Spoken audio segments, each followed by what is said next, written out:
Salutare, bine ai venit la Tutoriale Pro Audio. Eu sunt Gaia și astăzi vreau să-ți arăt un super plugin care sunt sigur că o să te ajute dacă îl utilizezi. Utilizez acest plugin pentru că studiourile pe care noi le avem în apartament, în casă sau în dormitoare nu sunt perfecte și avem nevoie de pluginuri care să ne ajute să luăm cele mai bune decizii. Pluginul de astăzi se numește Siena, îl încarc și îți explic ce face. Acest plugin emulează mai multe studiouri și hai să-ți arăt cum funcționează. În primul rând acest plugin este destinat oamenilor care fac mixul în căști sau care vor să verifice mixul în căști. Am foarte mulți prieteni care nu au bani de aparatură scumpă, nu au monitoare scumpe, își permit poate o pereche de căști și niște monitoare mai ieftine, așa că vreau să vin în ajutorul lor și în ajutorul tuturor cu acest plugin, să vi-l arăt, să vă explic cum funcționează și sunt 100% că o să vă ajute dacă faceți lucrurile corect. În primul rând, după ce inserezi acest plugin, ai aici varianta de headphones și îți alegi perechea ta de căști. Eu am M50X-urile de la Audio-Technica. După care ai aici mai multe studiouri. Și este foarte, foarte important să mixezi muzica ta în NST-uri, adică în acestea. După cum vezi, LED-ul e aprins în aceste NST-uri. Dacă dai pe astea, se schimbă monitoarele. Uite, îți arăt mai multe studiouri. Mai multe studiouri, dar foarte, foarte important este studioul ăsta cu NST-urile astea. Ai setat căștile tale, ai setat NST-urile la preseturi, te duci la configurare și dai mix analitic. Vreau să-ți arăt cum se aude melodia înainte de acest plugin. Eu nu mă uit în urmă, văd cum au trecut și ani ca Titanic, peste noapte se scufundă ca Titanic, nu mă văd arunc cu bani. Și acum cu acest plugin, repet, eu am setat căștile mele, la tine o să se audă probabil ciudat sau defazat, dar în momentul în care asculți în căști și setezi varianta ta de căști, o să se audă foarte bine și acum o să auzim melodia pe NST-urile astea. Eu nu mă uit în urmă, văd cum au trecut și ani ca Titanic, peste noapte se scufundă ca Titanic, nu mă văd arunc cu banii.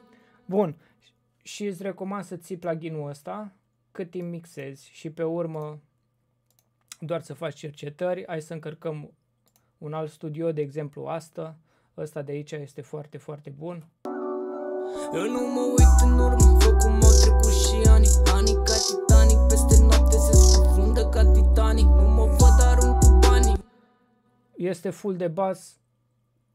Dacă ai căști care nu prea au bas, studioul ăsta o să te ajute foarte mult, îți va face corectare.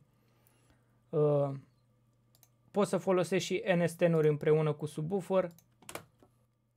Eu nu mă uit în urmă, văd cum au trecut și ani ca Titanic. Dar eu în mix, când mixez voci, prefer să folosesc NST-ul fără subwoofer ca să aud dacă vocile sunt prea ascuțite, dacă sunt probleme în voci, aud foarte, foarte bine.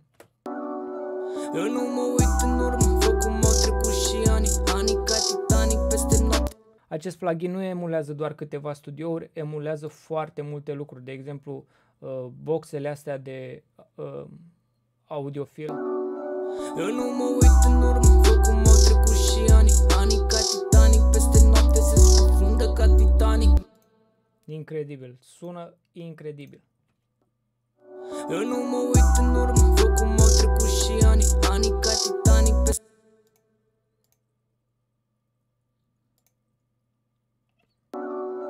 Eu nu mă uit în urmă, văd cum au trecut și ani ca Titanic, peste noapte se... Practic, cu acest plugin nu ai cum să nu scoți un mix extraordinar, ai și mașină.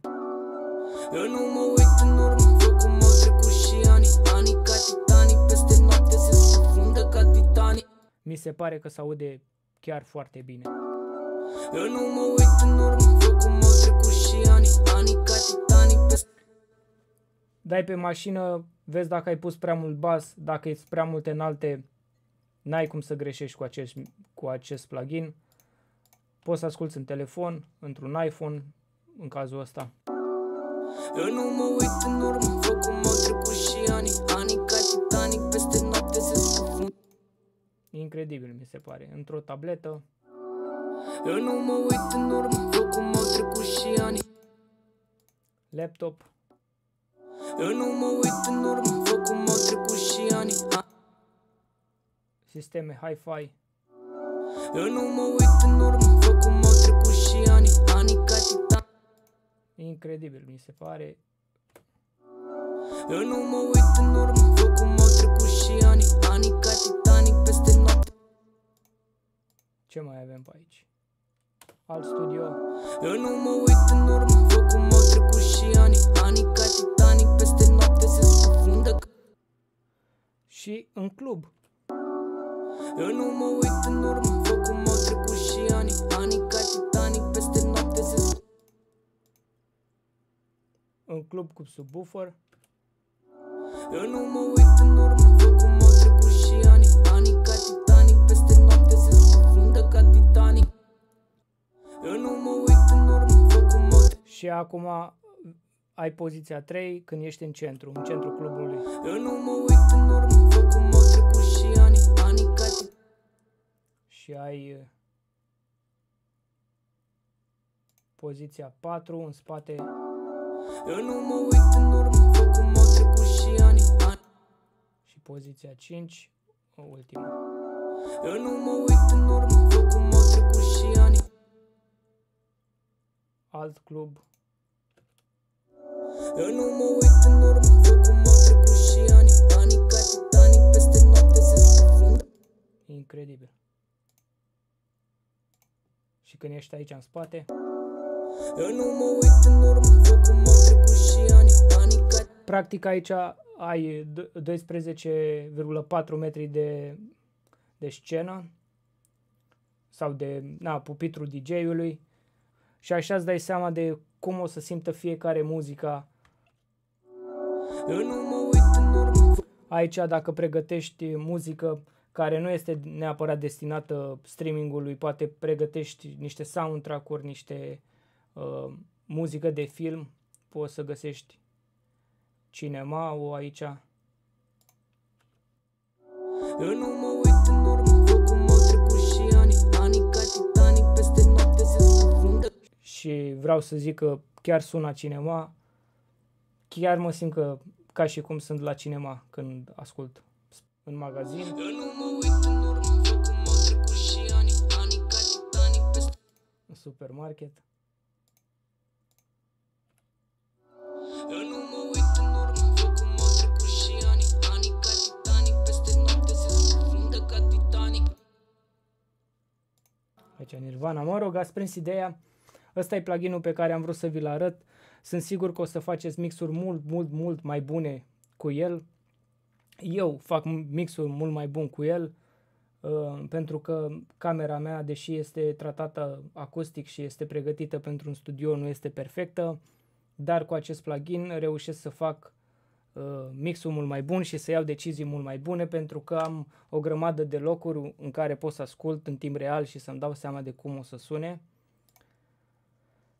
Pe site la Acustica Audio aveți foarte multe pluginuri free, v-am mai arătat și dacă nu ați văzut tutorialul, intrați pe Acustica Audio, dați aici pe free și o să le găsiți.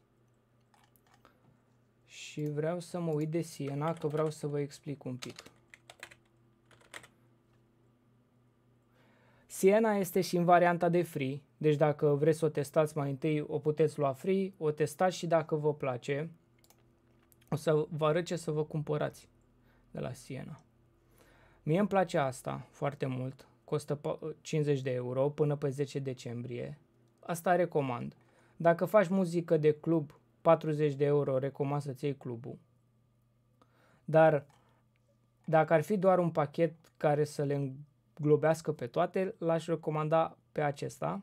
Este 40 de euro, pentru că ai și NS10-uri, ai și boxele alea Farfield și o să-ți arăt care este acesta.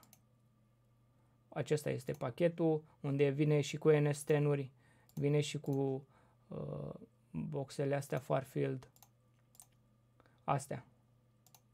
Deci aici găsești NS10-uri și aici găsești boxele astea Farfield care te vor ajuta să iei decizii foarte, foarte bune.